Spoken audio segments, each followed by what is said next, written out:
അത്തരം കഷ്ടപ്പെടുന്ന കുടുംബങ്ങൾക്ക് തങ്ങളാൽ കഴിയുന്ന സഹായങ്ങൾ ഉൾപ്പെടെ ചെയ്തു കൊടുത്തുകൊണ്ടിരിക്കുന്ന ആ കുടുംബാംഗങ്ങൾ മറ്റെന്തെങ്കിലും പ്രവർത്തനങ്ങൾ അവരുടെ ഭാഗത്തും ഉണ്ടായിട്ടാണെങ്കിൽ അതിനൊന്നും മനസ്സിലാക്കണം. ഇത്രയും ക്രൂരമായ പ്രവർത്തനം നടത്താൻ തെരഞ്ഞെടുത്ത ദിവസം മുസ്ലിം ലീഗുകാർ ഏറ്റവും നല്ല ഉചിതമായ ദിവസമാണ് തെരഞ്ഞെടുത്തത്. പെരുന്നാളിന്റെ പ്രസക്തിയൊക്കെ അറിയാവുന്നവരായിരിക്കും. എനിക്ക് മുമ്പേ സംസാരിച്ചവരോട് ചിലപ്പം അക്കാര്യം പറഞ്ഞിട്ടുണ്ടാവും. ആ പെരുന്നാളിന്റെ ദിവസത്തെ എങ്ങനെയാണ് നോക്കിയിട്ടുണ്ടായ നോക്കിക്കാണുന്നതിൽ എന്ന് എല്ലാവർക്കും അറിയും.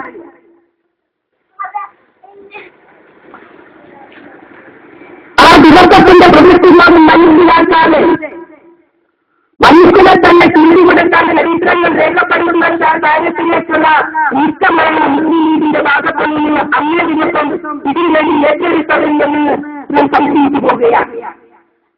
വളരെ സന്തോഷപൂർവ്വമായി ഭക്തികർമ്മങ്ങളെയും വിദ്യാഭ്യാസം പെരുമാറാവുന്ന ദിവസം ആ കുടുംബങ്ങളെ ഇത്തരത്തിലുള്ള ഒരു വല്ലാത്ത അന്തരീക്ഷം സൃഷ്ടിച്ചതുകൊണ്ട് എന്ത് നേട്ടമാണ് ഉണ്ടായതില്ലെന്ന് പറയുന്നത്. നിങ്ങളിപ്പോൾ ഞങ്ങളെന്ന പ്രസംഗിച്ചതിൽ മറുപടി പറയാൻ ആളുകളെ തീരുമാനിക്കാം. എന്തിനും മറുപടി പറയുമ്പോഴും ചിലപ്പോൾ ആളുകൾ ഭയപ്പെട്ടില്ലെങ്കിൽ നിങ്ങൾക്ക് കഴിയില്ലെങ്കിലും നിങ്ങൾ നടത്തിയ ഇന്ത്യയിലാളുകൾ നേതൃത്വം കൊടുത്ത് നടത്തിയ പ്രവർത്തനം തികച്ചും നിഷേധമായി എന്നും തികച്ചു മതമതിക്കപ്പെടേണ്ടതായി എന്ന അഭിപ്രായത്തിൽ ഈ നാടിന് ഉണ്ടാവില്ല. ഞാൻ എന്റെ കാവിൽ കണ്ടപ്പോഴുണ്ടായ ധർമ്മത്തുള്ള ദിവസങ്ങൾ കഴിഞ്ഞിട്ടുള്ളതാണ് ഞാൻ കാണുന്നത്.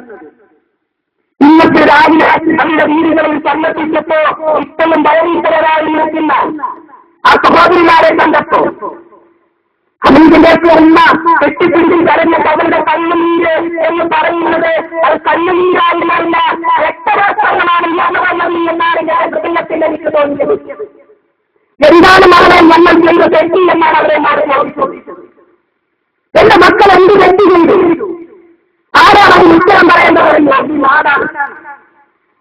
എന്ത് തെറ്റാണ് അവർ ചെയ്തത്?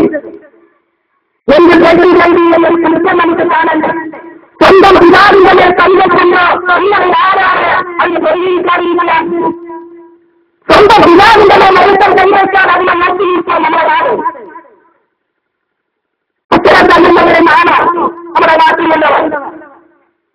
ആ പിതാവിനാണ് കൈവച്ചപ്പോഴും ആത്മഹത്യയിലൊക്കെ അറിഞ്ഞു ഇത്തരമൊരു പ്രതിഷേധങ്ങളൊന്നും രാജ്യത്ത് വരാതിരിക്കണമെന്ന് ആഗ്രഹിക്കുന്ന കുടുംബാംഗങ്ങൾ ആത്മഹത്യനെ പാലിച്ചുകൊണ്ടാണ് ഇത്തരത്തിൽ കലാശിച്ചത്. അതല്ലെങ്കിൽ ഏതെങ്കിലും മുസ്ലിം വീട്ടുകാരന്റെ വീടിനെ നേരിൽ കല്ലേറി നടന്നോ? അക്രമമാണ് സമ്മാനിച്ചതാണ് നടത്തിയതെങ്കിൽ അത്തരം ആളുകളുടെ വീടിന് നേരെ എന്തെങ്കിലും കാലഘട്ടത്തിന്റെ ആ കുടുംബത്തിന്റെ ആരുടെ ആണെങ്കിലും കൈവച്ചണ്ടേ? ഉണ്ടായില്ലല്ലോ. പാവനമായ പള്ളിയെ പോലും ഇത്തരത്തിലുള്ള പ്രവർത്തനങ്ങൾക്ക് വേണ്ടി ഉപയോഗിക്കുന്നു എന്ന് പറയുമ്പോൾ ഇസ്ലാമികമായിട്ട് ചിന്തിക്കുന്നവരാണെന്നുള്ളത് മുസൽമാന്റെ ഇമാമില്ലെങ്കിൽ ഇത്തരം പ്രവർത്തനങ്ങളാണെന്നുള്ളത് നടപ്പിലാക്കേണ്ടത് എന്നാണ് എനിക്ക് ചോദിക്കാനുള്ളത്. ഒരു മുസൽമാന്റെ നേരെ കല്യാണമോ നിങ്ങളുടെ ഹിമയം നിർദ്ദേശാണ് അല്ലെങ്കിൽ നിങ്ങളുടെ മനസ്സെന്തായിരുന്നു ചിന്തിക്കണ്ടേ? സ്ഥാപനമായ ആ പള്ളികളെ ഉൾപ്പെടെ ആദ്യമൊക്കെ പറയുമ്പോൾ നമ്മളൊക്കെ മനസ്സിലുണ്ട് സാധ്യത രൂപം. അദ്ദേഹം എന്ന് പറയുന്നുണ്ടാകുമെന്ന് പറയുന്നത് മുസൽമാന്റെ മഹല്ലിലെ നേതാവാണ്, രക്ഷിതാണ്. ആ മുഹല്ലിൽ മറ്റിക്കാരിലാണ് കാര്യം അറിയുന്നുണ്ടായിരിക്കില്ല. അദ്ദേഹത്തെ കാര്യം തല്ലിയെന്നെല്ലാം പറഞ്ഞ ആലോചനകൾ ഉണ്ടാക്കി ഈ നാട്ടിലടക്കം ഒരു ഭീകരാന്തരീക്ഷം സൃഷ്ടിക്കുന്ന രീതിയിലേക്ക് ഈ സംഭവത്തെ കൊണ്ടുചെന്നെത്തിച്ചില്ല. ഒരു കാരണമാണത്. നിങ്ങൾക്ക് കാരണമായി എനിക്ക് തെറ്റിദ്ധരിച്ചു അവർ വന്നത്. എന്നാൽ ഈ അക്രമം നടന്നു. അക്രമം നടന്നില്ലെങ്കിൽ പോലീസെടുത്ത നിലപാട് വളരെ വളരെ വളരെ മോശം. കുറ്റം ചെയ്ത ആളുകളെയാണോ ശിക്ഷിച്ചത്? കുറ്റക്കാരിലാണോ നിങ്ങൾ ശിക്ഷിച്ചത്? അതെ, കുറ്റം ഏറ്റുവാങ്ങിയ ആളുകളെയാണ് ശിക്ഷിക്കപ്പെട്ടത്. വളരെ പ്രധാനമാണ്. അപ്പോ ഭരണത്തിൽ ഉപയോഗിച്ചുകൊണ്ട് തങ്ങൾക്ക് ഇഷ്ടമല്ലാത്ത തങ്ങളുടെ ഈ ഇടത്തിൽ വളരാത്ത ആളുകളിൽ നിന്ന് കല്ലിക്കുന്നക്കാരാണ്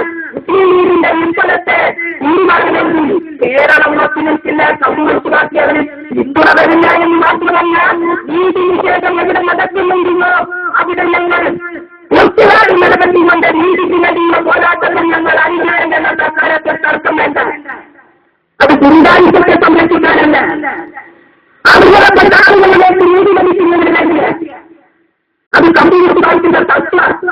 ആ തത്വമാണ് നിങ്ങൾ നടപ്പാക്കുന്നത്. അല്ലെങ്കിൽ ഏതെങ്കിലും ഒരു വ്യക്തിയെ സംബന്ധിച്ചിടത്തോളം അവരെ കമ്മ്യൂണിസ്റ്റ് പാർട്ടിയുടെ അന്തരായിട്ടോ മെമ്പറാക്കി കൊണ്ടുവരാനുള്ളത്. ഞങ്ങളുടെ പ്രവർത്തനം നടത്തുന്ന കാലത്തൊന്നും ഞങ്ങൾക്ക് കമ്മ്യൂണിസ്റ്റ് പാർട്ടിക്ക് മെമ്പർമാരൊന്നും ഉണ്ടായിട്ടില്ല. നമ്മൾ ഞങ്ങൾ കമ്മ്യൂണിസ്റ്റ് പാർട്ടിയുടെ മെമ്പർമാരുടെ പ്രവർത്തനത്തിന് വേണ്ടിയല്ല. ഈ നാട്ടിലെ പാവപ്പെട്ടവരെ നീതിക്കപ്പെടുമ്പോ അവരെ കടന്നു ചെന്നുകൊണ്ട് നീതിക്ക് വേണ്ടി പോരാട്ടം നടത്തി അവരുടെ കാലുകളായതുകൊണ്ടാണ് ഞങ്ങളോടൊപ്പം അവർ അണിനിരുന്നത്. ഈ പ്രസ്ഥാനത്തിന്റെ നൃത്തം കൊണ്ട് ശരിയാർന്ന നയങ്ങളുടെ മുന്നിലായിരുന്നാണ് ആളുകൾ അണിനിരുന്നത്. ഇപ്പൊ കമ്മ്യൂണിസ്റ്റ് പാർട്ടിയിലേക്ക് ആളുകൾ വരുമ്പോൾ നിങ്ങൾ ഭയപ്പെടുന്നതല്ല.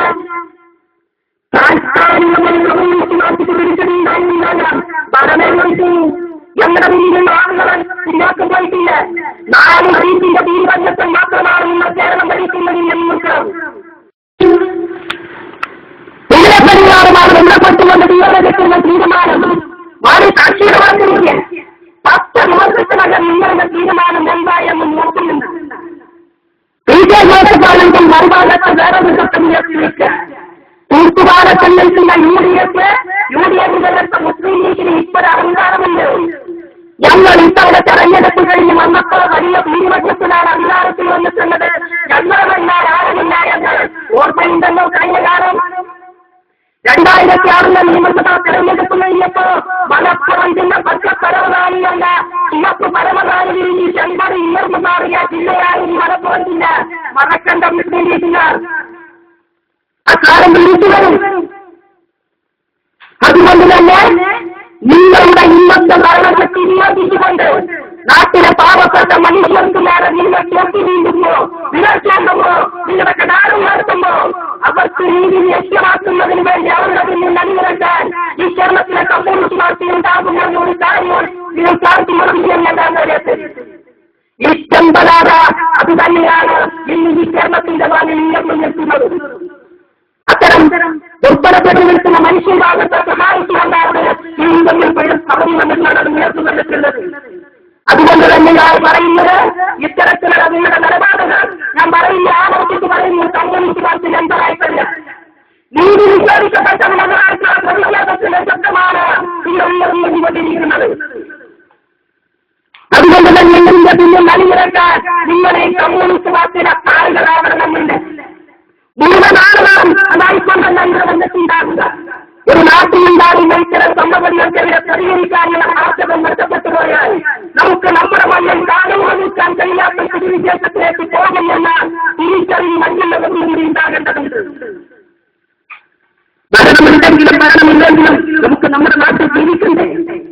ആ ജീവിക്കാനുള്ള സാഹചര്യം ഉണ്ടാവണ്ടേ? ആ സാഹചര്യം ഉണ്ടാക്കുന്നതിന് വേണ്ടിയാണ് നിങ്ങളുടെ പ്രവർത്തനം നടക്കേണ്ടത്. അതിനുവേണ്ടിയാണ് ഭരണാധികാരികൾ പരിശ്രമിക്കേണ്ടത്. ഭരണത്തിൽ നേതൃത്വം കൊടുക്കുന്നവരും അത് നിർമ്മാണമാണെന്ന് പരിശീലിക്കുക.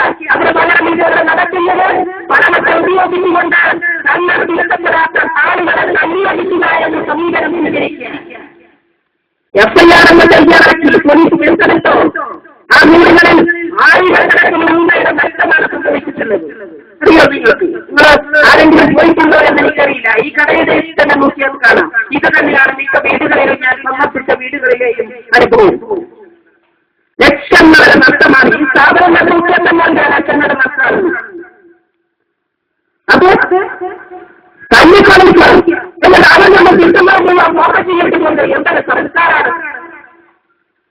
പല അനോഹരമായ രീതിയിൽ ഇത്തരം നിലപാടുകളെ സ്വീകരിച്ചു. ചിലരാരുടെ പോലീസ് അച്ചടക്കുന്നതിന് പകരം അവരുടെ പേരിൽ കേസ്, കുടുംബാംഗങ്ങളുടെ പേരിൽ കേസ്. ഒന്നും അറിയാതെ ഒരു പാവപ്പെട്ട ചെറുപ്പക്കാരൻ കടയിലേക്ക് സാധനമാകാൻ പോകുന്ന വെച്ചുകൊണ്ട് ജയിലിൽ വെച്ചു. അവരുടെ മകൻ എന്താ ഇയാളുടെ തെറ്റ്?